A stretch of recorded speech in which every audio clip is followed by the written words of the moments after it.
Well, parents are sharing some big concerns right now, the health of their kiddos, especially as they get back to school. And with a close eye on the news about the progression of COVID-19, there are still so many questions. That's why we sat down with 9 Health expert Dr. Payal Kohli. Here's some good information for you guys. Dr. Kohli, thank you so much for coming back to Colorado and Company. We appreciate it. So today we want to talk about kids' health, especially right now during this pandemic. So many parents right now seem to be worried about making sure their kids are staying healthy too. So do you have a few tips on how parents can do that?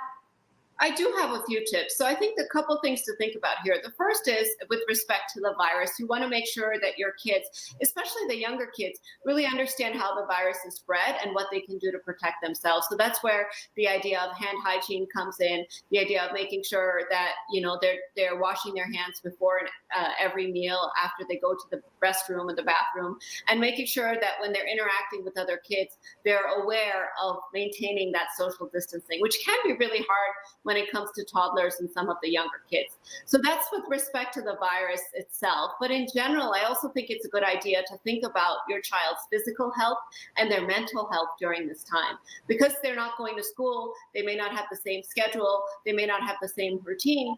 There can be changes in their physical health. They could be getting less exercise, they could be getting less sunshine, they could be having less kind of physical activity and more screen time. So it's really important to have structure in your child's day to make sure that you pretend that they were going to school or pretend that they were going to some activity in order to keep that structure, because that also helps the last thing I want to talk about, which is their mental health. So kids, often the younger kids, but even the adolescents and teenagers, are really struggling with this pandemic because it's completely turned their world upside down, like it has for all of us.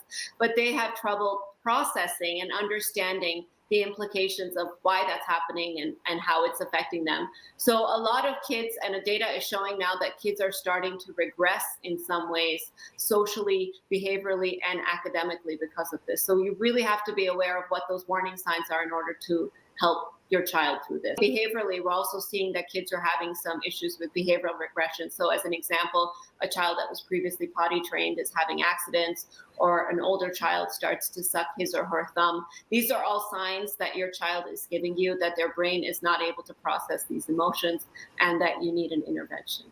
Okay. And are there other ways that we can make sure that that's either not happening, or if we do start to see it happening, we can, kind of make sure that it's stopping? I think the most important is to recognize it. So we may not be able to prevent it from happening because it's a natural response, just like the rest of us are having anxiety and stress.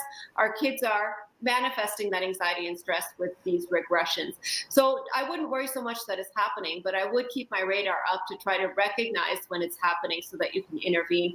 And the best way to intervene is you yourself, obviously talking to your child, trying to understand and explain to them what's happening, how it's temporary, and how it's going to get better. But I would definitely involve your pediatrician as well, especially if this type of behavior or this regression is sustained, because at that point we start to worry that they may need counseling or professional intervention as well. Okay, excellent. Dr. Kohli, thank you so much for helping us out through this tough time. We really appreciate you being here on Coco. Thank you so much for having me.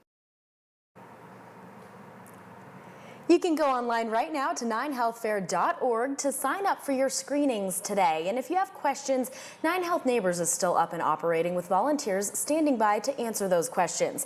Give them a call at 303-698-4455, extension 2005.